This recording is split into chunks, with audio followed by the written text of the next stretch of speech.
Hi, everyone. Welcome to Novelty Show episode 8.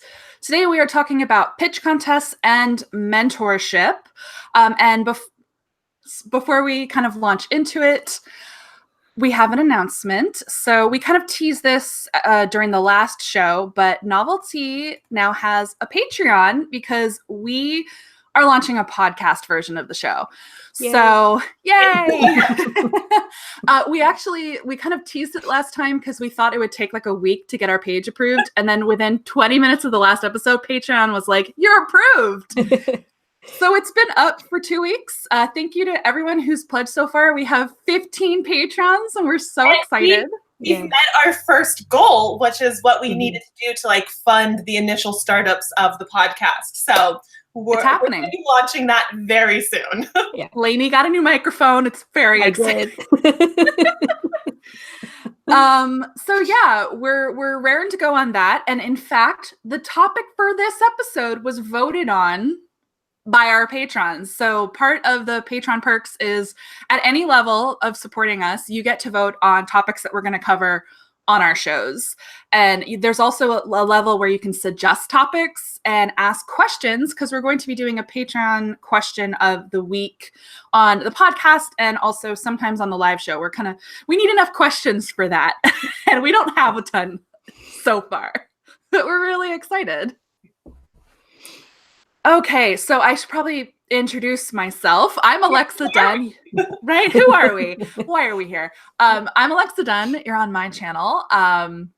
I'm a traditionally published author. My first book, Brightly Burning, came out last May. My next one, The Stars We Steal, comes out next February. Patience. And I run a mentorship program called Author Mentor Match, apropos of our topic today, which pairs traditionally published people pursuing traditional publishing and kidlit who are agented or have book deals, mentoring up-and-coming aspiring writers with complete manuscripts. So that's me. Kat? Hi, I'm Kat. I have a channel here on YouTube called Katie-tastic, where I talk about books and writing. And I am a very inexperienced when it comes to pitch contests and mentorships and all of this. So I'm very excited to learn. And my name is Lainey. My channel name is Ginger Reads Lainey. And I have a decent amount of experience with mentorships and pitch contests. I've been around the block for the past couple of years, so I'm excited to. That makes you sound so hardened. You're like, I know. I've been on this here stoop. Well. Well, that is actually kind of the first discussion question. What are each of our personal experiences with online pitch contests and or mentorship? I'll start briefly. I'm the oldest in publishing years, meaning I've been kicking around. Actually, Kat, I think you beat me. But long story short. Yeah, you go. Yeah, we'll talk. I was in the pitch contest circuit in 2013. So that's after I'd finished my first book. And this is when pitch contests were they were all blog based, and they kind of centered around personalities, meaning writers who ran popular advice blogs. So I did the Miss Snark's First Victim Secret Agent contest. I didn't do the Baker's Dozen, though we'll talk about that.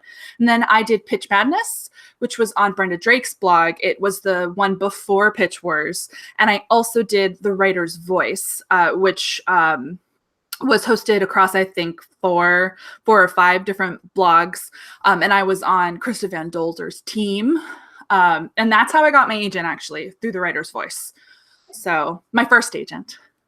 And I think I did Pitch Mad once, and it didn't go well. My pitch didn't land. So I can talk all about failure. Failure's relative. We're going to talk about things that don't pitch as well in short form. So that's me. Cool. I guess I'll go because mine is pretty short. I have seen lots of pitch contests over the years on Twitter and stuff, but I hadn't been writing and revising anything to completion. I hadn't been in an area where I was pursuing publication, so I haven't been paying much attention to anything in that landscape. But I did enter way back in the day. It was must have been 2009 or 2010. There was an agent, Nathan Bransford, and he had a blog, and he ran a first paragraph contest where you put your first paragraph of your manuscript like in the comments, and I don't even remember how it worked from there because I didn't get further than that. But like he would choose like a couple and then like read their first chapters or like give them feedback. I don't remember what it was, but I entered a first paragraph contest, made some writer friends through the blog comments because that's the only way you made writer friends in 2009. Like Twitter was barely a thing. So yeah, it didn't really lead anywhere in like a professional sense, but I did connect with more writers, and that was really fun. And it was a nice time in the blog world in 2009. Well, all of my pitching experience comes from Twitter, so I'm the Twitter era, I suppose. You're our current expert, lady. And I started doing it in 2017, which doesn't seem very long ago, but it feels a long time ago to me right now. And I did Pit Mad first, which is where you pitch your book back when Twitter only had 180 characters or less. And if agents liked the pitch, then you would send out your query and your first pages, whatever their rules were. And actually, when I did that, I had one of the highest ones on that day. I had the highest number of likes. I think that also counts because I was up really high because people who were like my followers here on YouTube would like it without realizing that that's not the rules. But hey, you got me seen. Break the rules all the time, I've noticed. Yeah. It's so frustrating for writers. I notice, I look at who likes things. I'm like, these aren't agents, these poor writers. Breaking the rules. I felt bad, but I also didn't because like it got me like seen more, so more agents would like it.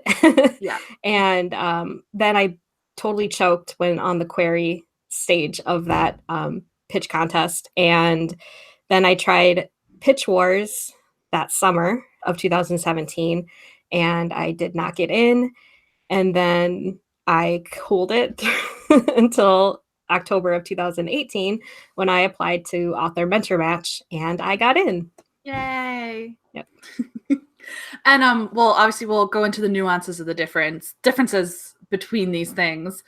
And just like very briefly, I want to give a brief history of online pitch contests for YA. Very brief. Stop me. Just because I feel like a lot of we're talking about this topic in part because they're like a standard now. Everyone knows these pitch opportunities, particularly on Twitter.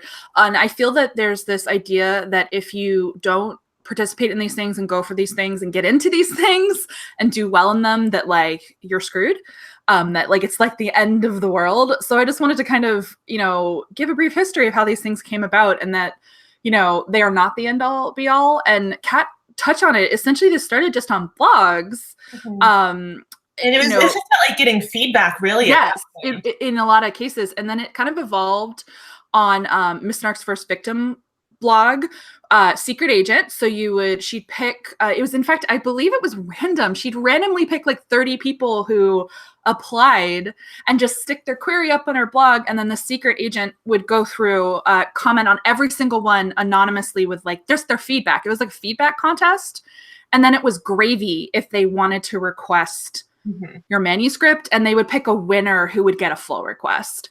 And then she started the Baker's Dozen, which you did have to pay for. And we can talk a bit about standards and norms in terms of how these things work, because it's worth saying pitch contests have always existed offline, meaning like not in these spaces. And when you do them through like writing organizations like SFWA and those sorts of things, like you always pay an entry fee, but that's not standard in our space online. So like you don't pay for Pitch Wars. You shouldn't pay for Pitch Wars. You don't pay for AMM, etc. And so I just want to like share that essentially Pitch Wars evolved from Pitch Madness, which was on Brenda Drake's blog. And for a while there, I think Brenda like ran 4 pitch contests, different ones, and they ran at different times of the year. Oh yeah, there was actually I call it pitch contest saturation 2K like 15, like in between 2014 and 2016. I think there were 8 or 9 different ones that ran at different times of the year, and they really varied in quality. And we're going to talk about how to judge the quality. of a pitch contest. But okay, I'm going to stop rambling. I just thought it'd be really interesting to share that they've really changed. So when I did them, it was literally just your query and your first page, and your mentor only helped you with that. You were chosen, and 3 weeks later was the agent showcase. Now it's completely different. In Pitch Wars, you're chosen, and the showcase, wasn't it 6 months later this year? Yeah, but it was like 2 months back in 2017. It used to be 2 months. Yeah. So we're evolving and changing, and we're definitely kind of in a situation where I think we're heading towards a saturation again, because I've seen a ton of programs crop up that are mostly mentoring programs, less pitch showcase programs. And we can talk about that as well. Stop me. I think it's just kind of a natural evolution, because like the landscape is always changing. Yeah. Well, what's next on our outline point? Yeah, right after Alexa rambles about the history of pitch contests. So pitch contests versus mentorship, because they can definitely be different things or the same thing. And some contests have both, and some only really have one. And so why don't we just talk about mentorship a bit and what it means and kind of what the value is? Aspect. Yeah. Yeah. No pitch aspect, just mentorship. I mean, this really ties back into our I think it was our last episode about critique partners. Like just getting feedback and working with someone and critiquing is one of the most valuable things that any writer can do. Like really, no matter how established or new that they are, because like it's even very established writers still need feedback and are still constantly growing and improving. Well, and established writers have their own mentors. Like, so to me, the idea of mentorship, it's seeking guidance from individuals who already have a footing in the industry to help you. So like, even like when I wrote my query, I had a more experienced author look at my query and help me with my query. And it's kind of like authors helping authors. But there's different levels of mentorship. And typically in a pitch contest, the mentorship is just for the length of the pitch contest. And there isn't necessarily kind of in-depth career advice that you would get. And in some cases, there's not in-depth editorial advice either. Let's make this more confusing as well, because there are pitch contests with mentorship, and then there's just like Twitter pitching, which has no mentorship. Yeah, there's so many different levels of it. There's mentorship of like just critiquing your query letter, and there's mentorship of like reading and critiquing your entire manuscript. It's all across the board. Exactly. So let's talk about the pros and cons then of doing a pitch contest. So Lainey, as the most experienced person here right now. So what made you decide to do PitMad, to enter Pitch Wars, and then finally AMM, even though it's not a pitch contest? Yeah, so with PitMad, it's with like those hashtag Twitter pitches, there's more of like there's no mentorship. There's no one else looks at it besides an agent. So these ones are more like query ready versus like Pitch Wars and AMM. They're not query ready, basically, because you want to get them to be at a query ready level. But the reason why I want to do it, because it was agents looking at my pitch and saying like, this is what I want, so they like it. And so, I mean, there's still so much research that goes into each individual agent and stuff, but at least with the pitch contest, you see that this is something that they want to see, and it helps narrow down the huge agent pool. And that's why I did it. And generally, actually, even if you're not pitching, this is why I suggest following the Twitter pitch contest or Pitch Wars or what have you. And I've been doing this for years just for fun, because I'm weird. But especially before I sold my book, I loved looking at it to see which pitches the agents liked the most. Like, it gives you a real sense of what people are looking for and what excites them. What trends are currently happening of what people are writing and submitting? Like, what kind of things are agents seeing a lot? Are they seeing tons of superhero books and they're fatigued by that? Are they seeing, tons of dystopia? Like, we have another dystopian fatigue And also the comp titles in pitches really help with seeing what's current and what agents are looking at for comp titles. Yeah, so I think it's important that it's not just a matter of participating in the pitch contest, but people ask me all the time, how do you keep up with the market? I watch pitch contests. And then there's also just the community, because it's such a great way to find where all the aspiring writers who are at the same place as you are. Because theoretically, you should only pitch if you have a complete manuscript. We should probably clarify that. So I know people who've pitched whips that didn't get written. And I'm like, oh, okay. Though I guess it's worth, just for an informational, just because you pitch and someone likes your pitch doesn't mean you have to send them any material. One. Hopefully it's not because the material doesn't exist. Don't do it. But you don't have to, if an agent likes it and you don't think they're a legit agent or you just don't want to work with them, you don't have to send them anything. Yeah. Lainey, I did that. Yeah, I'm curious. Yeah. Like, can you talk about kind of how you evaluated that? So I know we talked about Query Tracker in the past. So I've been a part of that website since I think 2016, I guess, when I first started querying. So people talk on that forum basically about good and bad practices of different agents. So when I saw an agent, I won't say who, but when she liked it, I kind of knew that agency was was very shady. So I'm like, yeah, I'm not gonna query her. And I felt bad, but you always feel bad, but it's your career. Right. And I can tell you, I've seen it so many times where a person feels bad. So they send the material to someone they're not into. The way the universe works, guys, that's the one who's going to offer. And it's so much worse turning down an offer than passive aggressively not querying. Yeah. And even worse, if you don't turn down the offer. Don't get. Yeah, as we've mentioned before, no agent is better than having a bad agent or the wrong agent for you. Exactly. Yeah. And one of the caveats. Oh, go ahead. Sorry. I was just gonna say that's one of the cons of you don't have. There's no way of vetting the different agents because anybody can participate in those pitch contests on Twitter. So that's a big con. Anybody can decide to become an agent. Anyone can be like, I am an agent. There's no over governing board that dictates who can be an agent. It's you just have to go by who has experience, who has been in a reputable agency, who's worked in publishing and has a history in publishing. But yeah. And something else I want to just touch about on a potential pro, it's also a con.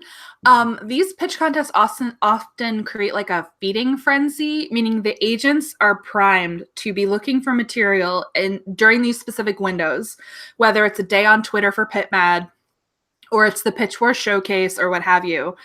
And it can increase your visibility and your odds of getting a request. But on the flip side, it has a lot of kind of negative repercussions. A lot of agents actually really don't like the feeding frenzy because it screws up their inboxes. It screws up their reading flow. There are agents who will read in a few hours and offer immediately and set off these dominoes, which I know to all of you sounds really, really great, but it can be bad too. I'm going to scare everyone. I've heard of cases where in these contests, an agent offers immediately and sets off the thing and blah, blah, blah. And 3 weeks later is like, oh, I changed my mind. And they dropped the person. That has happened. Yikes. I think that agents' judgment can get clouded in the feeding frenzy. Pros and cons. I'm scaring everyone. Hi. Reminder, querying works. It's good to know this, to be aware. There's nothing wrong with submitting into the feeding frenzy, but you know what you're getting yourself into. You know that there's a lot of other people competing for the same agent's attention at the same time, and they might get fatigued by seeing so many submissions. You might have to stand out a little bit more, or you might get totally lucky and you might have the one that stands out to everyone. Or you might not be lucky. And I know people who have been the person who wasn't the belle of the ball, and it scuttled their writing confidence. It can amplify imposter syndrome times 10 when you don't do well in one of these contests. And I know people who just like, they end up hating that manuscript and can never look at it again.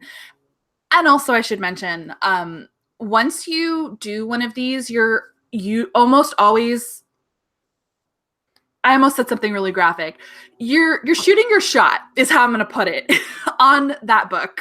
Yeah. It's less bad with Pit Mad, but if you do say Pitch Wars, you are going out, you're getting in front of, especially if you go like by this year's showcase, 40 or 50 agents. And if you do get a ton of requests, let's say you get 20 requests, which is amazing. But let's say they all pass and you don't realize until it's too late, there's something wrong with your manuscript. Your book is dead. I've seen that happen. People whose books basically died when they didn't do well after the Pitch War showcase because unbeknownst to them, something was wrong. And they never got an opportunity to actually query in rounds, which is often how you can fix that. Mm-hmm. Yeah.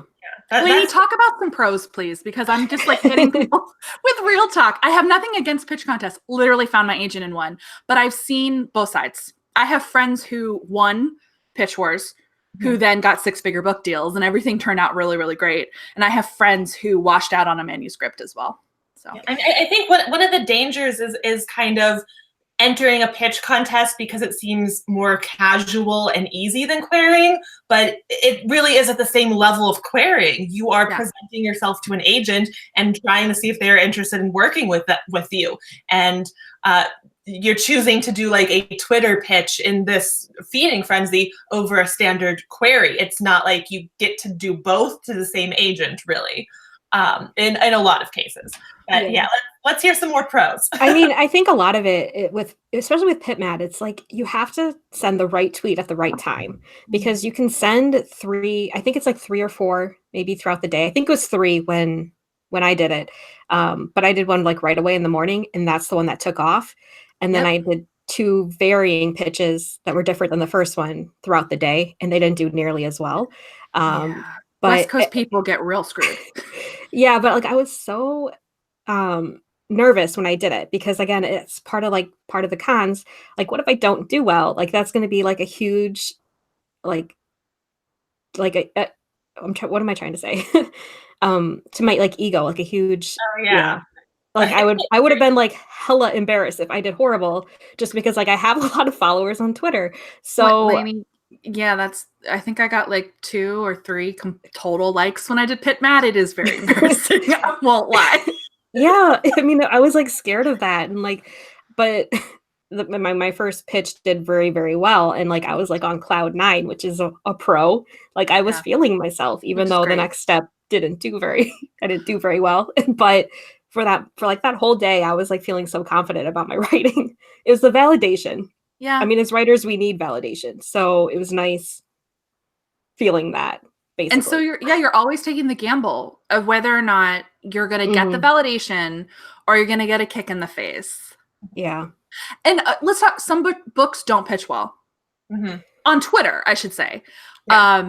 And I think that's another thing that people get really kind of twisted up about. Like, they don't realize that just because your book isn't a sexy tweet doesn't mean it's garbage. Doesn't mean you can't write a damn good query. Doesn't mean your pages aren't amazing. It's just a short pitch is just one way to get an agent's attention. Yeah. A query is another. Options.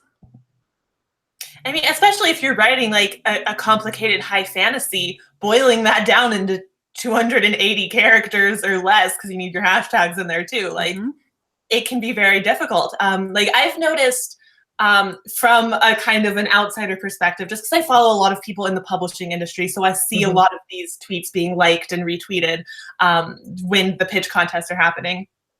But what was I saying? Oh my gosh, I completely lost my train of thought. I have more cons. I'm ready. Yeah, go. Something I just want to share. This is just to temper everyone's bravado and remind them you need to edit your manuscript so it's really good. Someone did ask in the chat, like, how edited does your book need to be? Pretty edited. If you're doing a public pitch contest, it should be query ready, as polished as it can be, because so my agent does a lot of these, and I'm nosy as heck. So I will ask her, I'll be like, oh, I see you liked these pitches. They sound so good. More than 90% of the things that then roll into her inbox, she says aren't ready for prime time. They're just not good enough. She's like, it has a sexy pitch, and the book just like, even like she gets the query and sees the full pitch and is like, oh, that pitch was misleading. Right. So meaning you still have to have a really good book, and your pitch needs to be pretty accurate to what your book actually is, because the bait and switch works against you. Yeah. Yay. I'm so depressing. We have a couple questions here. Well, first, a quick one was about how you find critique partners and beta readers. Watch last week's episode, because we did a full hour-long discussion on that. But then another question I have here is, how does querying in rounds help you improve your manuscript? And well, your manuscript should really, once you're querying, you shouldn't be making drastic changes between query rounds. But it helps you adjust your query letter and your pitch of what you are sending to agents. Mm-hmm. All right, we should probably move away from me giving cons. Let's talk about the pros. Oh, can I give one more con? I'm so sorry. Sure. It's a pro and a con. Once you publicly pitch your novel, if you have a really sexy pitch, I keep saying sexy, I'm so sorry. It's public, it's out there. So let's say you have something that's actually fairly unique. I know I'm not supposed to modify unique, don't care. Make sure, I don't want to worry anyone and tell you that things can be stolen. But things can be stolen. So if you have a particularly unique premise or comps, be very careful what you pitch publicly. I'll tell you, I purposely did not do any pitches for Jane Eyre in Space, because I didn't want anyone to have it before the book sold. I didn't even want to give them a window in case it took a while to sell, which it did. So sometimes it's better to be precious with your work if it is particularly unique, and querying works. Yes, execution is everything, but when it's a premise like Jane Eyre in Space, someone can take that same premise, do it in a completely different way, and that's the Jane Eyre in Space book. And it doesn't matter if your take is completely different. There's already it's funny. Go ahead. Sorry. I'm sorry. I was just gonna say, your pitch. I think the number one pitch of the round that I did Pit Mad was Pride and Prejudice in Space. So that was the hot, sexy pitch that was getting all the likes. Yeah. And I'll tell you. Next book, Alexa. No, Persuasion. I did Persuasion. Okay, well, it's Jane Austen today. Jane Austen. No, I have seen comps stolen. And stolen in the sense that a person had to have seen this. Then all of a sudden, that's how they sell their book. And then the other book disappears. And you see that, and I'm 99% certain that because author A beat them to the comps, which were fairly unique, author B couldn't sell their book. It happens. I just terrified everyone. Hi. Let's talk about mentorship without a pitch contest. That might be a little less scary. Yes, mentors are lovely. They love you. Yeah, it's a lot less stressful because you're not going to the agents right away. It's not on the same level as querying or public Twitter pitch contests, because people entering mentorships know that they're not quite query ready and they're trying to get to that point. So it's a little less pressure to be perfect. You're not going to shoot your shot with agents by entering a mentorship contest or structure, whatever you want to call it. Do you guys want to talk a bit about because I know you're both going for mentorship, so why that appeals to you before I blather on more about anything? Well, I guess one of the things that made me not try for Pitch Wars last summer was because I rush a lot, and I thought maybe the pressure of, if I did get into Pitch Wars and then I had to rewrite whatever my book or restructure it or something in at the time a 2-month period, I knew I could not do that. That's just something I can't do. So I would like the appeal of the mentorship program with AMM, because I mean, there's no time frame about when you have to query your book. There's no showcase that's hanging over my head. So I can like still revise my book and feel good about it, not feeling like I'm rushing the revisions. Yeah, those kind of things really appeal to me as well. I'm not a big fan of the idea of like of being public and like publicly putting my book or query out, like unless it's like actually going somewhere. Which is silly because I'm not like afraid that someone's going to like steal my ideas, because I talk about my stories in my videos and stuff. Like my pitches are kind of out there, but I don't know, that the public pitching is so public. And I'd rather just query just an email between me and an agent. Yeah. Especially with pitch wars. Like your pitch, your excerpt aspect, and I just everybody can look at it.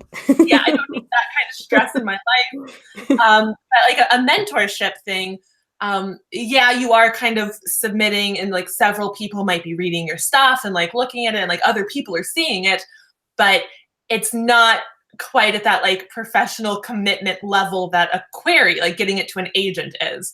And like these people that you're submitting to in mentorships, they're there to help you make your book better. Like they know it's not going to be quite at that professional level. And that kind of like less stakes, less pressure really appeals to me. Yeah. Yeah. I obviously agree. Although, so I was always so excited by the pitch contest. I will say, so I do want to speak to FOMO and adrenaline, meaning I want to validate every single person watching this who's like, but I want to participate. Like the competition aspect is so exciting. I won't lie. Meaning we all want to take the gamble that we're going to be Cinderella, because every pitch contest has a belle of the ball, and it is a gamble, and it's kind of an exciting gamble, especially the pitches that aren't just the Twitter pitches, that are the contests. So Pitch Wars, Pitch Madness when I did it, which is where the Pit Mad hashtag came from, by the way. It came from Pitch Madness. Pit Mad was for people who didn't get selected for Pitch Madness, fun fact. But I will say it is really exciting and really fun. So I'm going to like validate everyone. Honestly, if I didn't have an established platform, I would be all about the Twitter pitch contest. Like a big part for me is the fear of like publicly failing. Yes. Not, like, in the pitch. The highs are so great and the lows are so depressing. Yeah, like all the people I've been talking about my book to for months, and then like I pitch it publicly and everyone's like, oh, Kat's not doing so well. Like, But I gotta just like, if I didn't have a platform, I would absolutely be all about the Twitter pitches. Like I would want to be the belle of the ball. I would be gunning for that. Well, that's why I didn't mention I was applying for AMM in any of my writing vlogs leading up to that. I'm like, I'm gonna fail so horribly, and I don't want my subscribers to see that. It is scary. So okay, mentorship. Generally, other than the Twitter ones, all of the pitch contests are mentorship. And now we're moving into a trend of pure mentorship. So without showcases and timelines, mostly because I think because of the contest fatigue, it has become harder to stand out in the pitch contests. And so I feel like there's a return to traditional querying that's been happening. So let's talk about what you get from mentorship and what mentorship means. And then I want to talk a bit about how to choose the right mentor. And Lainey, like you've gone through that process more than once of picking people to apply to. Yeah. So first of all, mentorship means different things to different people. So, and this actually goes into choosing the right mentor. It's important to figure out what the mentor actually wants, plans on doing, and what you want from the relationship. Because meaning, for example, some mentors just really want to edit a book. They really want to take something and help mold it into something better, but they're not really going to help you with your query. Like once they give you notes and you're revising, they're not your best friend for life, and they're not going to guide your career.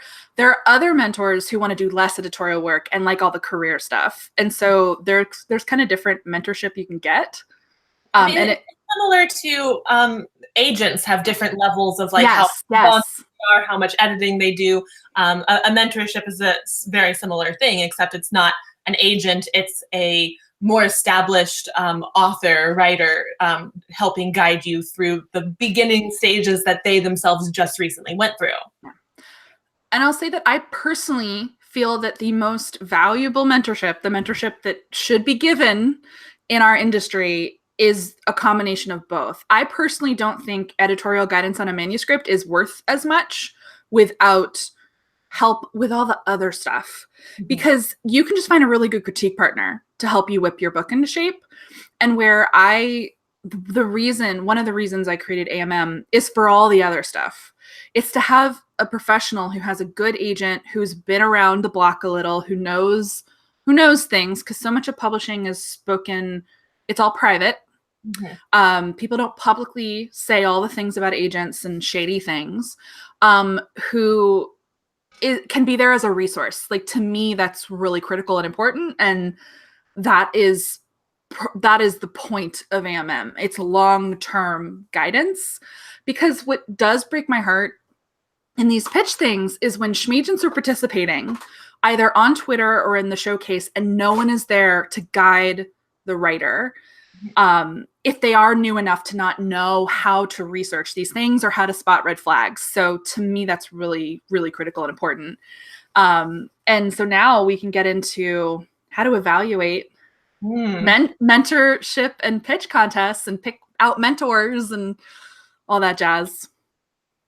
Oh boy. Well, I don't have much experience in this. Like, the extent of my experience is when I was tempted to apply way too early to AMM last fall.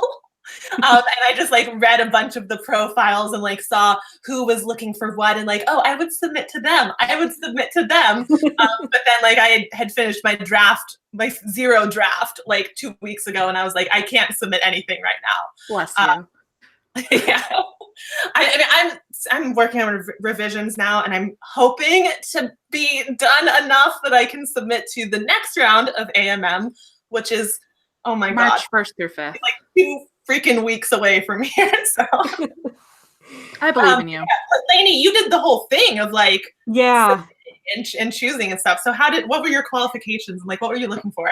Well, I mean, it's a combination of a lot of things. Like, I'm looking for someone, not that they're like, I'll use like the sexy term, someone who I feel like is like really going places in publishing. Like, that's one thing I was kind of looking at. I'm also looking at the way that they mentor, what they're kind of looking for and how they critique or how they give mentorship, and then what they like. So most of the time with bios, they'll like say the different kind of medias that they like, whether that be movies or TV. I kind of look for something like that, like, oh, this person likes Pirates of the Caribbean, I think they might like my book, or stuff like that. And then, yeah, that's pretty much all I look at. None of the people I applied to for AMM were people I was familiar with prior to seeing them on the mentorship. The ones I applied to, like, there was a lot that I like. I'm like, ooh, I want to apply to her, but I'm like, but I don't think she'd like my book, so I'm not going to apply to her. And the mentor that I got was actually, and this is like the kind of the pros and cons of looking at the mentorship program or looking at the bios, because my mentor, Laura Beth Johnson, I decided not to query or to submit to her because I thought she wanted more of a sci-fi based on her bio. So I'm like, oh, I really want to apply to her because she likes The Mummy, but I don't, but I'm not going to, because I think she's going to pick a sci-fi. So I was picking people that were like really wanted to do solely YA fantasy. And that's another thing I kind of looked at what genres they wanted to do. Because if they like wanted like everything, I was more hesitant to submit to them because I wanted someone who like really focused on my genre. Yeah. So. And I think it goes to show, you can psych yourself out of applying to the very person who would be a good fit. You're not the first one who has done that, Lainey, by the way. But that's why AMM specifically, we do share entries. So you should look into the pitch contest, and I know this puts extra pressure on you. Some of them don't share between mentors. So like you really are, it's just like the 3 or 4 that you choose and that's it. So check. And then if it is a case where they don't share, I'm so sorry. The pressure is just extra high to apply to the right person. And I don't have any like particular magical tips for picking the right person, except Lainey, I did what you did when I was looking at these things as well. You know, I wanted to look at like the authors, like kind of what they were writing. If they had an agent, who their agent was, if they had a book deal, like looking at who they're published by. Because I think it's worth talking about evaluating different programs and deciding whether or not they are legitimate. Because actually, I think we've basically been throwing out the 2 super legitimate ones that we all endorse, which are Pitch Wars and Author Mentor Match. There are more, and they are not all created equal. So these programs take so much time and energy and like organization and connections to run. Like not anyone can just throw one together. Oh, I'll also recommend writing between the margins. I believe they're still actively running theirs. If you are a marginalized writer, they have a very good mentorship program. And I believe similar lines, We Need Diverse Books also still runs a mentorship program, I believe. So look at who is running whatever it is. Now, the author in charge doesn't always have to have like the most sterling publishing credits, because actually it takes so much time to do these things that if you're too busy, you can't really balance a best-selling book career and running programs such as this. I'm not a bestseller. It's fine. No, I actually I have a lot of help. Yeah, and that's not a downside at all. Like mid-list authors are very savvy when it comes to their career because they're not selling those blockbuster numbers, but they're still maintaining a healthy mid-list career. Yeah. Thank you for thinking that my career is healthy, Kat. I really appreciate that. I hope. We have a couple questions here. Yeah. How do you know when you're ready to apply for mentorship? And then maybe we can also talk about how do you know when your book is ready? Because I have someone who is asking, like, do you have to have a finished book when you're applying? Kat, you can answer this. You get the most out of it when you have a finished book. You know, like if you're submitting something that you know that you personally could improve upon, then you're not going to get as much out of the feedback because they're going to be pointing out things that you are already aware that you need to fix and already know that you can improve on your own. And also a lot of the mentorship programs do request that you have a revised manuscript, a complete revised manuscript, because they don't want to be, you know, spending a lot of time and like wasting time coaching these writers with a manuscript when it's like they're zero draft and they are already planning to make a bunch of changes and they can already do a lot on their own. Like mentorship is really about helping you grow beyond what you can currently do. So it's really best to get the most out of it, to do as much as you can do on it before you submit to mentorship. Same as like getting beta or critique feedback in a lot of situations. Like you want to do as much as you can to get the most out of the feedback. Yeah, I see with when I submitted to the author mentor match, I didn't want my manuscript to be too polished, but polished enough where I felt like it might get picked because it needs work still.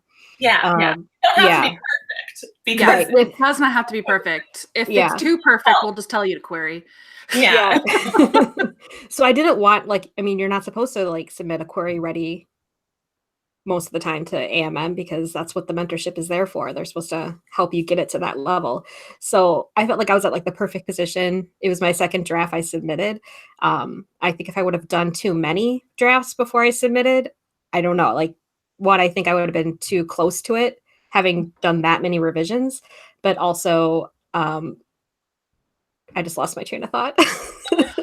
No, so query ready. There's a big difference between query ready and beta or feedback ready. Right. It's query ready, it's a very high standard, professional. You get one shot to with each agent to pitch this. You need to be bringing your A game, your best. But with these mentorships and critique contests or programs, that kind of pressure isn't there because you're looking for someone who can help you improve. And the people who are receiving these submissions are looking for something they can help fix. So there's a lot less pressure there. And I'll say, like, to further clarify, when you query, most agents, not all, but they're looking for something that could be on bookshelves, maybe not tomorrow, but like a couple months from now, meaning 1, maybe 2 pretty reasonable revisions away from being publishable. In a mentorship program, you more want something that has like good raw material, good raw bones, but is not a draft 0. If you've revised the soul out of a book, like Lainey, I think your point was really good. Like if you've done too much revision, it probably would have felt like there wasn't much to help with. You know what I mean? Or you can just revise. If you revise too long before going into one of these things, also the market can shift. It can feel less fresh. But I do want to caution everyone, like specifically at AMM, your manuscript must be complete. That is a rule. And it increases your odds if you have done some quality revision on it. That most mentors in my program, at least, are not looking like they don't want to copy edit. They don't even want to line edit. FYI, not that I'm mentoring this time. I don't line edit manuscripts. Sorry, hard pass. I only do developmental edit letters. So I always think you should strike a balance and kind of fall in the middle. But that said, I hate writers who psych themselves out from even applying, because you never know, like, if you're the gem that someone's looking for. And same thing, also, like, when you apply, we have an application form and we ask about your whips, other things you're working on. Every once in a blue moon, usually when a manuscript has been queried too much, honestly, a mentor will ask to see someone's whip. And they'll choose them based on not just the manuscript they submitted and helping them with that, but on what comes next, because it is long game. They're like, I like this, but also I want to coach you through your next book. So, yeah. That's what my mentor wants to do. Yay. Yeah. He wants to look at my next book too. Yeah. And in a long game mentoring situation, that's what you look for. And I should say, this isn't a discount short-term mentorship, which is also incredibly valuable. There are also great shorter-term mentorship programs, but just know what you want. If you want someone who's going to stick with you for a year or two, you want to look for those programs. Right. Do we have more questions in the chat before I barrel on? There's one, I guess it's kind of related. It's we can turn it into a more open question. It says, there are a ton of YA fantasy out there. How hard is it to get a new author who writes YA fantasy a book sold? So like, how difficult is it if your book is something that the market is pretty saturated with currently? Well, I'm gonna just real talk, everyone. Everything in YA is hard to sell right now. It just is. Everything is hard. The good news is fantasy is evergreen. Fantasy will always sell, always. It's just the flavor of fantasy changes with the times. Same thing with contemporary. So it is definitely still possible, but it's kind of this weird magical formula of what kind of fantasy are you writing? What has sold recently? Like to publishers, what has come out recently and how is that sold to consumers? How are the editors feeling? And luck. I don't like discouraging fantasy writers from writing fantasy because it is evergreen and it's always worth doing, but there are just certain subgenres that are more dead than others. But actually, something like a mentorship program can be great because maybe you're selected and your mentor helps you mold your fantasy in a direction that's more sellable. Or maybe you're not selected, but you get a kind, personal, I won't say rejection, but like some of our mentors offer feedback. I know Pitch Wars mentors, a lot of them are great about offering feedback when you're not chosen. Lainey, I know you got some really great feedback and they can still help you even if they're not choosing you. So it's another positive aspect to entering a mentorship program. You might get some valuable feedback, whereas agents don't have time to do that when you're querying them. Lainey, do you want to talk a bit more about kind of the feedback you received and how you turn that into action? How not being selected isn't always a terrible thing, is I guess what I'm saying. Yeah, so when I applied to Pitch Wars, at the time we were able to submit up to 6 if we paid a $20 fee, which I did because I could afford it. So instead of the basic 4, I was able to apply to 6. So of the 6 that I applied to, I had full requests from 3 of them, and they all gave me feedback when they didn't choose me. That's amazing. Yeah, so it's really nice. That's and really, a lot of them, that's generous of them. That's like time that they took. yeah, and one of them gave me like a really long edit letter for not choosing me, and I was like so surprised. She identified a lot of problems in like the first 50 pages, especially, and that's what prompted me to rewrite it last year. So it was still, I'm so glad I still applied to Pitch Wars, even though I didn't get chosen, because she still gave me what I needed to hopefully fix that manuscript. So it was still, yeah, totally worth it. I think that's a really good point, that even if you aren't chosen or you don't like win, it can still be a super valuable experience that you get a lot out of. Something I'll also throw in there, and I'm sorry to return back to the program I run. I have inherent bias. It's fine. But I actually think Pitch Wars is very similar.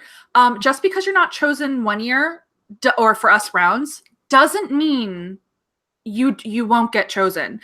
Every single round of AMM, someone who applied last time or the time before and didn't get picked gets picked. Multiple people. So it's just like with agents. Just because one agent rejects your query doesn't mean another agent isn't going to fall in love. So I think that people get very wrapped up in the contest culture, the competition culture, and they get really discouraged when they're not the belle of the ball. And I think that's the danger. It's why I've been, again, I know I list a lot of cons, but I've been cautioning people against contest culture mindset since I got, even when I was with my agent, I knew I was lucky to have gotten an agent from a contest. And I think that people psych themselves out, that their manuscript is worthless or they're not a good writer because they didn't do well in one of these application-based things. And it happens for just regular querying. Like that's what happened to me, and what like set me back for several years is I was, my critique partners and me were all convinced that like this book was gonna sell, this was it. And then I didn't get an agent, and it didn't go anywhere.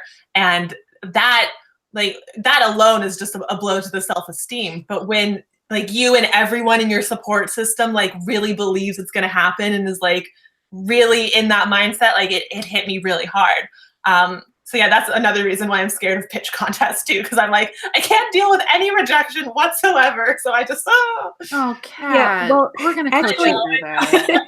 Even when I applied, when I applied to Pitch Wars, like it was a total, like when I didn't get in, it was a total blow to my self-confidence. Yeah. And like I totally got into like a depression from it because I was so disappointed in myself. Yeah. And the silver lining of that is like that's why I angry wrote my manuscript that got me into author mentor match, because I was so depressed about failing so horribly at the end of 2017 that I'm like, I'm just gonna write something that I don't care about. So I cared about it, but like there was no pressure. It was just for me. But I wouldn't have gotten to that place to write this book if I didn't fail so horribly at the end of the summer. You didn't fail. That's the important thing. It's not a failure. It's a setback. Yeah. You only fail if you stop. Yes. Is it okay to pitch if you're from a different country than the potential agents? Oh, totally. Yeah. I mean, unless the contest has like a specific thing that says that's not okay.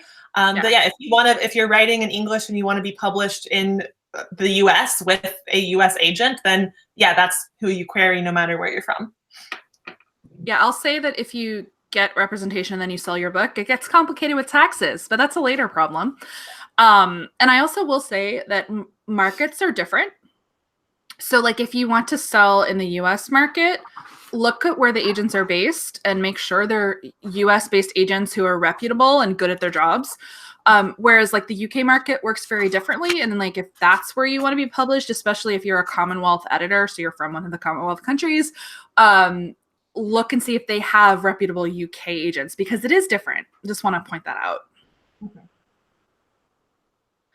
All right.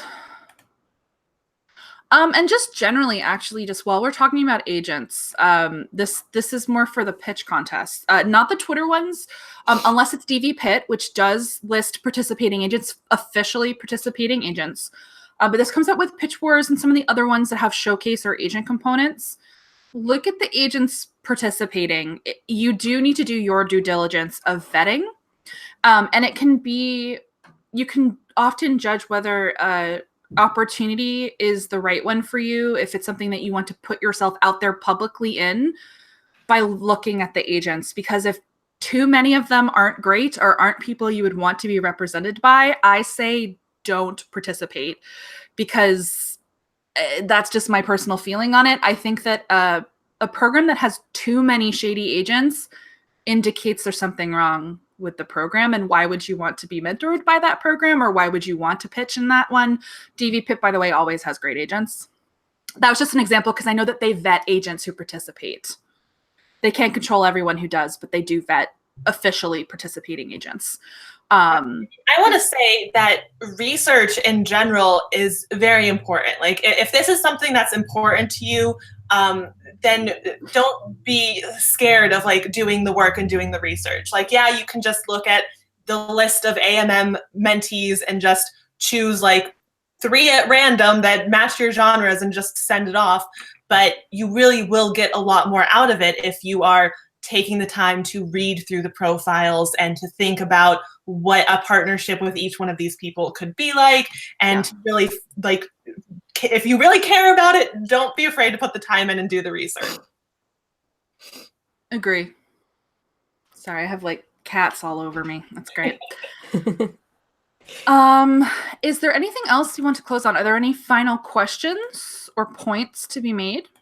I see a couple questions that are kind of not exactly on topic, but like one is like, should I self-publish or should I query? What does it say? It never hurts to query. I'll tell you that. I would like to query, but I have no idea if the effort is worth it or if it's a bunch of no. And I don't think that should be what makes you query or self-publish. Like, traditional publishing and self-publishing are 2 very different venues, and you should go for the one that, like, that path is right for you. Not about like one path is too hard, so you default to the other. But I'd also say every writer should get used to hearing a lot of no. Even if you self-publish, I actually think it can make you a much better indie author and self-published author if you get really used to rejection and critically evaluating your work, because you're going to hear no from reviewers. You're going to hear no from all sorts of places. So you're always going to hear no. So I don't think it hurts to query, personally, even if rejection hurts. Yeah. And that only just tells you that your work isn't right for the traditional market.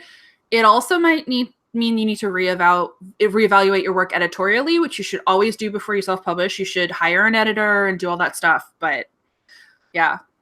Oh, we just got hit with a ton of questions. Yeah, I was just looking at that. Well, I can answer this one quickly. AMM is going to stay kidlit, YA and middle grade for the foreseeable future, because really great piece of advice I got from a woman who runs a nonprofit I volunteer with, which was, most businesses, especially nonprofits, that struggle and go under are the ones who expand so far beyond their core mission that it's unsustainable. And the ones that are the most successful stick to their core mission and focus on quality within that core, which is why AMM focuses on YA and middle grade, because those are the categories I am most professionally qualified to vet mentors for, to find mentors for, and coach mentees. So I keep it within that wheelhouse because I am just not able to tackle the big responsibility of providing quality mentorship for adult genres.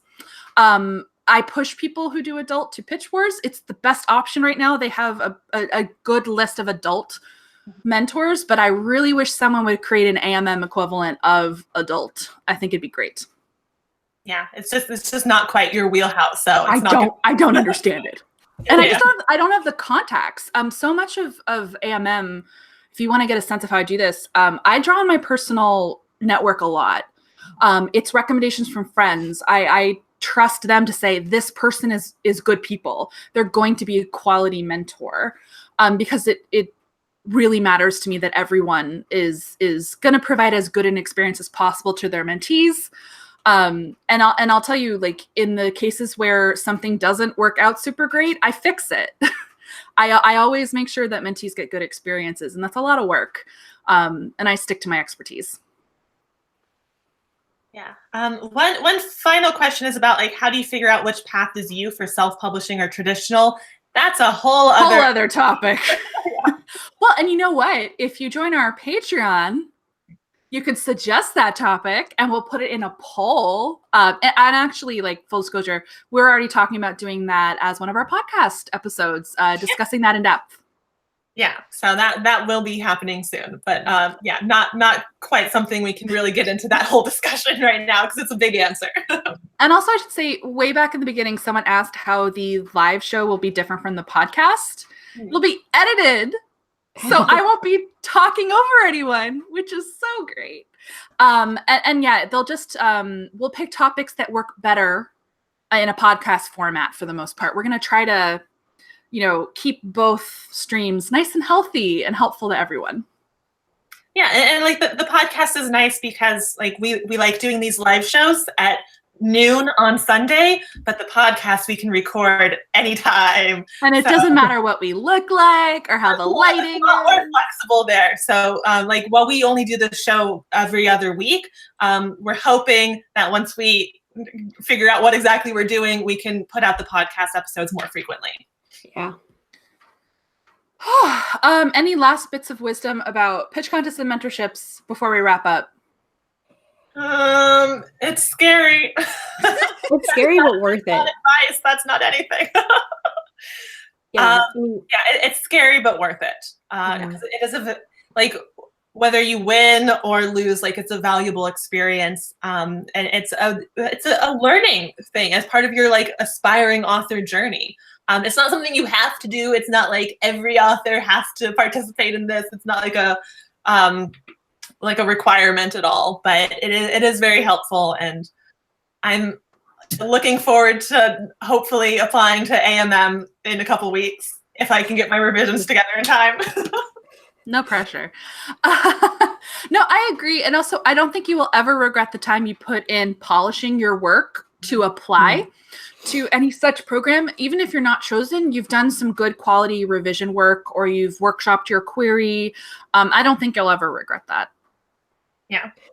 Yeah, and it's good for, like, goals and deadlines. Like, if you're like, I want to finish this draft before the next AMM, then that's, like, a perfect goal to work towards. So. Yeah, that's a great point because it gives you an external deadline that isn't under your control. When my deadlines are under my control, I never hit them. But if it's like someone else set the deadline, then I have to do it.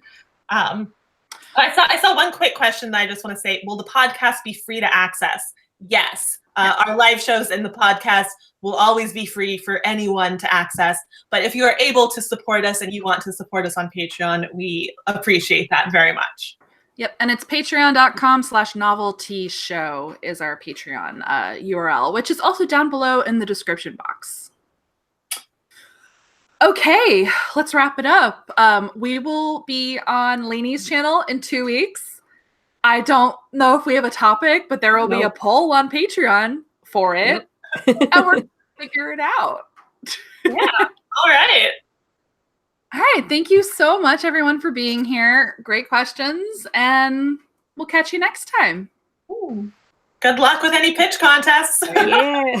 Bye.